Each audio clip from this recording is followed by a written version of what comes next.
Wala nang edit-edit, ito ang kwento. Nananatiling mahigpit ang seguridad sa paligid nitong compound o office ng St. Gerard Construction na pagmamay-ari ng pamilya Diskaya dito sa Pasig.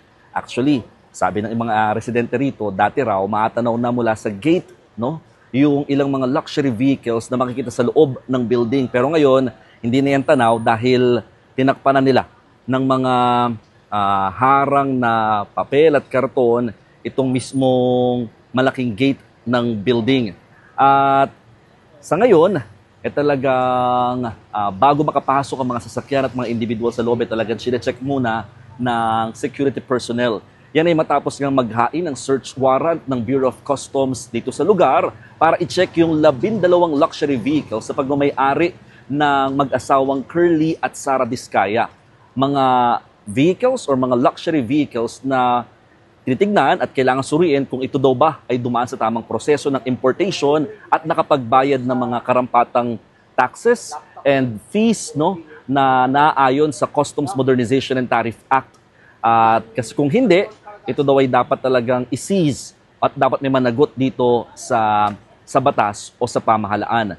Dalawa mula sa 12 nasa listahan ng Bureau of Customs ang nakita sa loob. Yan ay isang Maserati at isang Land Cruiser. Habang may isa pang luxury vehicle na nakita rin ang BOC or Bureau of Customs na Escalade na wala sa 12 listahan pero hinold na rin ng Customs para nga hindi na raw muna magamit. Yung tatlong nabanggit na mga sasakyan, ito ay kinordonan at sinelyuhan na muna ng Bureau of Customs at hindi napapayagan na makalabas muna dito sa building hanggat hindi nabibigay ng may-ari yung mga karampatang papeles na magpapatunay na hindi ito mga smuggled.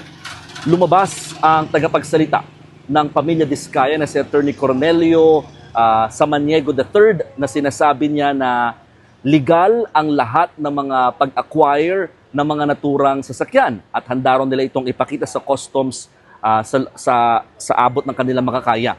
At nagulat daw sila sa nangyaring inspeksyon kanina at nilinaw din nila na hindi nila tinatago ang ibang mga sasakyan. Hindi raw ito missing, ito daw ay kasalukuyang ginagamit. Ang iba naman ay nasa maintenance habang yung iba inilipat daw sa mas marataas na lugar, lalo ngayong nagsunod-sunod daw yung mga pagbahang nararanasan dahil sa mga malalakas na buhos na ulan. Nilinaw naman ng Bureau of Customs na hindi nila tinatarget ang pamilya Diskaya sa ginagawang pag-iinspeksyon ng mga luxury vehicles ito. Sa katunayan, lahat daw ng mga ari-arian ng iba pa mga contractors na maaaring sangkot sa maanumalyang flood control projects na iniimbestigahan ngayon ng Senado at Kongreso, kanila rin daw tututukan. So paano?